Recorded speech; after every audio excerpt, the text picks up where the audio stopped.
Hey, what's happening, everybody? Welcome back once again, Matthew Waddy's channel, bringing you yet another review video. Today, guys, we did get in another batch of figures from Hasstel Toys, Grapplers, and Gimmicks. So, just really, to be honest, we're only looking at about 2 figures, to be honest. There are a few sets that are just basically repaints, so you're basically looking at the exact same character over and over again. I did go ahead and purchase multiple figures of each, so I did open up a package. We're going to look at both the carded as well as the individual figure as well. So normally I kind of figure like, you know, something like this, especially when it's like 1 of 300, 1 of 200, 1 of 500, etc. You really want to go out and buy like 3 sets of these guys. Me personally, because I like to have both carded and loose collections, you know, your first 2 collections, or your first 2 figures are for your personal collection, and the third one, you really want to put that aside because you know the value is going to jump up. You buy a figure for $40 today, shoot, 1 of 300, 1 of 500, etc. You know that thing is going to be worth like easily triple the price within a matter of months. So you sell it for 120 bucks. You're making up for that third one you purchased, plus you're making up for the first and second one you bought. So it's like the first 2 figures you got for free. So I didn't want to do that. Buying these last 3 sets, I mean, buying 2 of them, I mean, that was like what, 200 some dollars, $80, so $240 plus shipping and taxes, 300 bucks. I'm like, nah, forget it. I'm good. And we also got a couple other packages in that I was expecting. I was really hoping that the both the British Bulldog set was going to come in. British Bulldog plus his wife. I was hoping that set was going to come in as well, but we didn't get that one in just yet. That's okay. At least we got the Canadians, the Russo brothers. So that's fantastic. And in fact, that's exactly who we are going to start off with. So, obviously, I know all about Jacques Rougeau, but this guy right here, Pierre Caro Quillette. I gotta be honest, I'm not really too familiar with this character. I just know Jacques Rougeau because of, obviously, the Mountie. I think that the Series 5 Mountie figure from Hasbro is a fantastic figure. And getting I guess a more ring-ready Mountie figure is fantastic. Do I really care about getting characters that already exist in sort of like, you know, your Hasbro? When you have all these lines like Hasstel Toys, Grapplers, and Gimmicks, like your Zombie Sailors, Heels and Faces, etc. All these lines that keep reproducing the exact same figures over and over again. Hasstel Toys keep producing Mabel and Mo over and over again. It was just annoying. Even though they're great figures. Probably 2 of my favorite figures among the Hasbro-esque related figures. And then, you know, when you get like your LJN-esque figures and your Hasbro-esque figures, and you get like Powers of Pain and you get Demolition. Love the tag teams. Love the figures, no matter who makes them. But because they're so overly produced, it does become redundant and becomes annoying. So, you do want to see something different. I got it. You got to get permission from either the wrestler themselves or the estate in order to produce them so you don't get sued. But these figures are absolutely fantastic. And the one thing I did kind of notice when I was opening up the second package, you don't really notice it here with the carded figures. But when you do take them out of the package, they do come with removable sunglasses. And when I was taking them out, of course, they just kind of like fell on the floor. I do like the fact that they do have they're like Ray-Bans or something that do wrap around the whole head, which is nice because it becomes more sturdy. When you kind of think about the Mattel superstars with like the Razor Ramon figure and Shawn Michaels, etc., they got those little tiny specks, so freaking paper thin, and all they do is kind of like rest on like this part of the head. So you put them on, it's a very small portion of the head, and they just fall off so easily. Even though that these things are so freaking tiny, the fact that they wrap around the whole head of the figure, it keeps them in place. I think that is absolutely brilliant. Okay, so You want to wrestle the figures, you know what, they look fantastic. You want to get them back to display purposes, so nifty.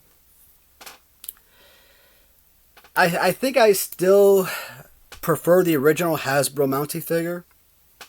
I mean, just my preference, but there is no shade on this. I think Hasstel Toys are doing amazing work.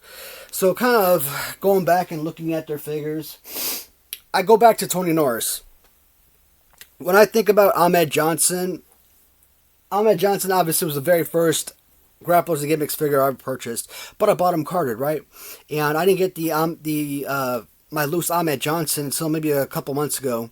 And when I finally got him in on auction, and my buddy Gary, he told me, you know, when I went him on auction, that the figure came in pieces. Basically from the manufacturer, that's how it came. It wasn't a sturdy figure, and that sucked. So sent that figure off to my buddy Rob, who does all my customizations for me, to try and find someone to kind of build that figure up, super glue it. I don't know how he's gonna do it. He's gonna fill it in with something else, some kind of gelatin or something, to make it so that it doesn't come apart. But when you start looking at these new figures from that point forward, gazillion times better, just light years improvements. Just, I think D-Train, or I keep calling him D-Train, Smoke Train. Call him Papa Shango, man. D-Train, there I go again, Smoke Train is the only figure I don't have. I have his two variants, obviously, on card. I'm still missing his loose figures, and outside of that, that is the only figure I don't have loose to go with the Grapplers and Gimmicks collection. What sucks is I'm never going to be able to figure out which one of these guys is which. I think this is Jacques Rougeau, but these are pretty freaking solid figures. And just to make sure, Jacques Rougeau, yep, has the left arm up. So I just got to remember that the brown hair is Jacques Rougeau. So I'm trying to think, do I ever remember these guys actually wrestling? I want to say I did, man, but I want to say yes. Like, absolutely remember the Mountie 100%. That's not even a question. You know, obviously, always seeing Jimmy Hart by his side. But as a tag team, either way, man, you got another spectacular tag team to add to the bunch. To go with Men on a Mission. Third member I really don't care about because the pose is terrible. That's why when I talk about Men on a Mission, I don't even consider the third member. I don't remember his name.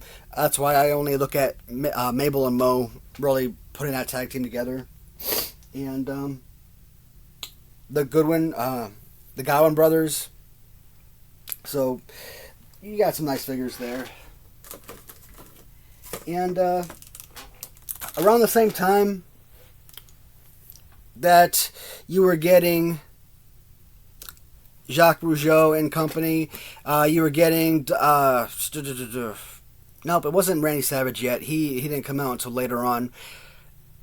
It was definitely the British Bulldog, and I believe his wife's name was Diana. I think that was a tandem that was definitely coming out in a package, and I think Marc Mero also came out around the same time, if I'm not mistaken. So, Wildman Marc Mero, I really don't remember him at all in WWF. And Johnny B. Bad in WCW, I definitely don't remember him at all. I know, I have no freaking recollection of this character whatsoever. The only thing I know about this guy is that he's like a copycat of Little Richard. And if I didn't know any better and I looked at that, I would think that's exactly who that is, Little Richard. Based on the actual play pose of the figure, you look at like a Series 5, Rick Martel, and all these other figures. That's exactly what it is. Based on the feet positioning. Now, obviously, with the hands, you know, your Series 1... Macho Man and your Series 7 Shawn Michaels with the conceited punch and whatnot, right? With the closed fist, that's different. But all of the feet are all identical. Your Series 3 Big Boss Man and all your figures with the extended right arms all have that same pose. So that's adequate. That's no that's fine. Open arms like your Series 1 Hulk Hogan, etc. It's a fine figure. And it actually says Wildman on the back of the trunks. That's really nice.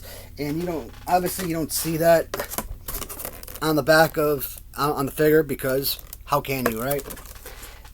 And that's why I say it's important to get 2 of these guys, because yes, you want to have your carded figure for your carded collection, but the importance of the loose figure, it's just as key, right? So overall, high quality figure.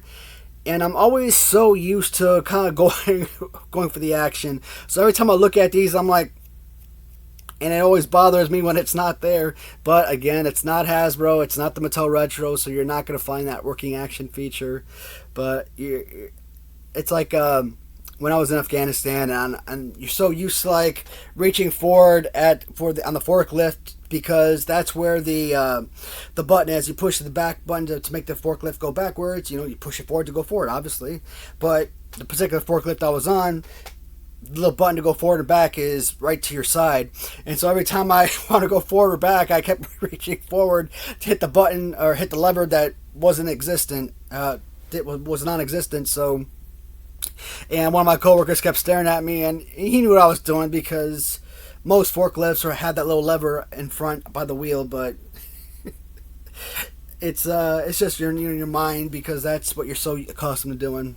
And getting these toys in, it's the same thing. You're just so accustomed to trying to work the action features on them.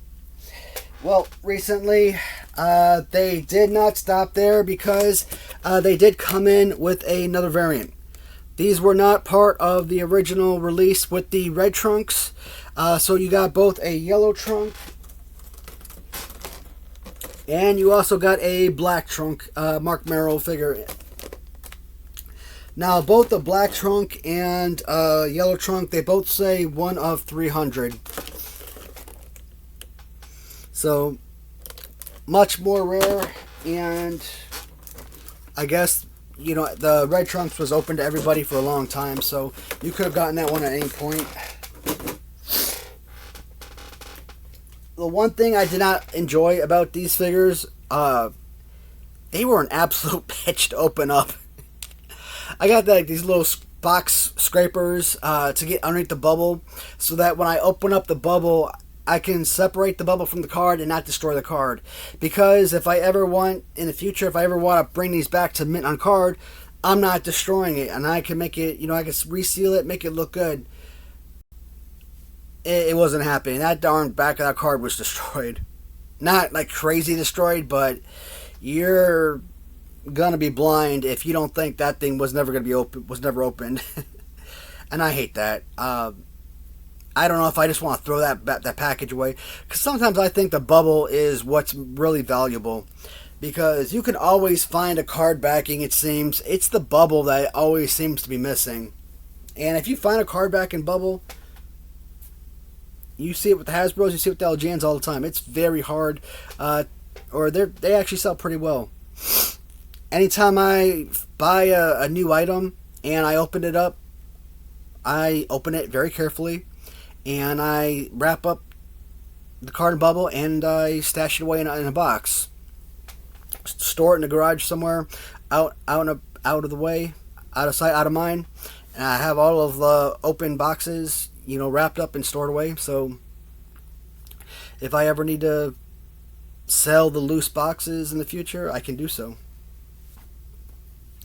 Do these say the same thing? Yep, I think all these pretty much have identical looks. They all say Wild Man on the back. With the tassels, everything is identical. They really don't change anything outside of the color scheme. If I had to guess, I would probably go with the red. I think I enjoyed the red the most out of this. I think maybe yellow is probably the most flashy, probably the one that maybe pops the most. Now me, I always say, blue is my favorite color, right? And, blue, red, black being my top 3 favorite colors. But, like, when it comes to what kind of clothes do you enjoy wearing? I enjoy wearing black. I enjoy wearing dark and light gray. So the type of clothes that you wear is obviously different than your favorite colors themselves. So if I was going to go off clothing, now obviously I wouldn't wear this, but you understand what I'm trying to say. Like I said, guys, man, you're really only looking at 2 figures, 3 figures if you count the Canadians there. What the hell are their names? I keep calling them the Canadians because I don't remember their freaking names. And they don't say the names on here either. Outside of the names like Pierre and Jacques, they don't say the tag team name. It's freaking annoying me.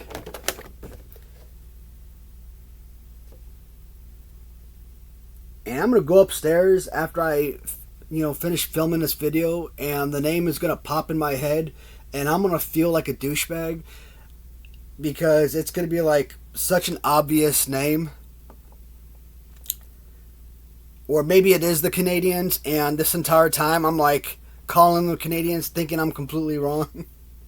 I don't freaking know, man. It's giving me a legitimate headache because I can't remember. You would think I'd be smart enough to do a quick Google search before I came down here, but clearly I am not that smart. Sorry. I am just not that intelligent, guys.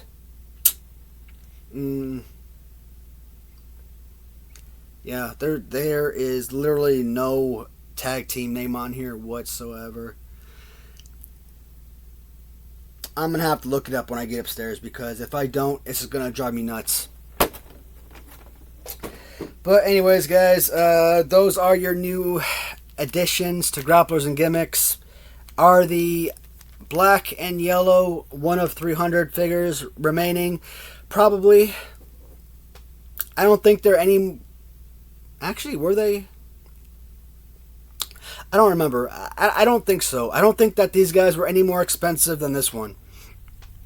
So if this was $40, you probably were still paying like $40 on these guys too. So if you do have a preference as to which color you'd like, if you don't want to get each one of them, or you could, at the very least, get one carded figure and then get another one that you plan on opening, different color scheme. So just a recommendation.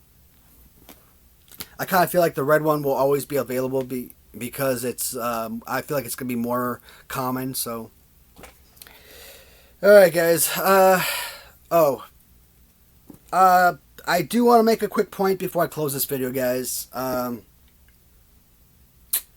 Shoot. All right, so a couple days ago I posted my last drinking game video. And if anything, that video did tell me exactly where I stand in the wrestling community, collection community, what have you. I get it. I haven't been making videos as long. I haven't built up so-called fan base or whatever as some. I definitely knew I was not nowhere near the top, which is not a shocker to me, of course. I didn't realize I was as low on the collection platform as I realized. I knew the video was going to tick off a lot of people. I didn't realize that I was going to have a mass exodus of subscribers in the video. So I thought maybe 1 or 2 people would get pissed off and leave. But like I said, man, when I put the video on, you just saw the numbers drop, and at the conclusion of the video, drop, and because I don't have a lot of subscribers, I can always tell exactly, I can tell if I lose a single subscriber, and every time I lose 1 subscriber, it really hurts. And I'm probably going to do a live stream one day kind of talking about this. So I won't go into great detail right now. But one of the things I that always hurt, and that always kind of frustrated me is, why do people unsubscribe? I really wish that eBay had not the ability to, tell you why did somebody unsubscribe? Well, was there something that you said or did in your video that somebody didn't like? And someone did leave a comment kind of explaining, and I kind of, thanked them for doing so. I may not agree per se with what they said, but at least they kind of gave me an explanation and helped me understand at least. So, like I said, I'm grateful for that. But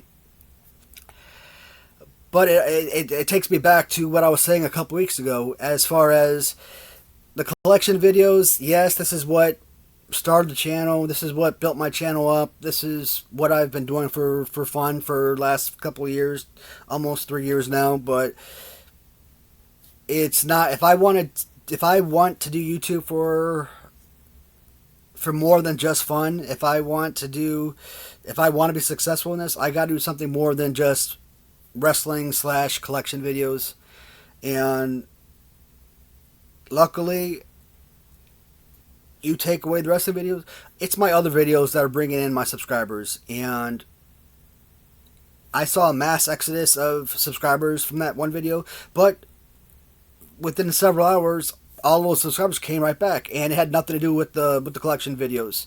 Why? Because it's from my other discussion videos, my Karen videos and whatnot, and I know it's coming from them because you get the little notification, so and so subscribed, and when you see so and so responded to this discussion video, that's what the video that they watch, and that's the one that they subscribe to. So you know exactly what videos are bringing in the new subscribers, and who what subscribers are interested in, or what the viewers are interested in. So does that necessarily mean that the wrestling / collection videos are going to disappear from the channel?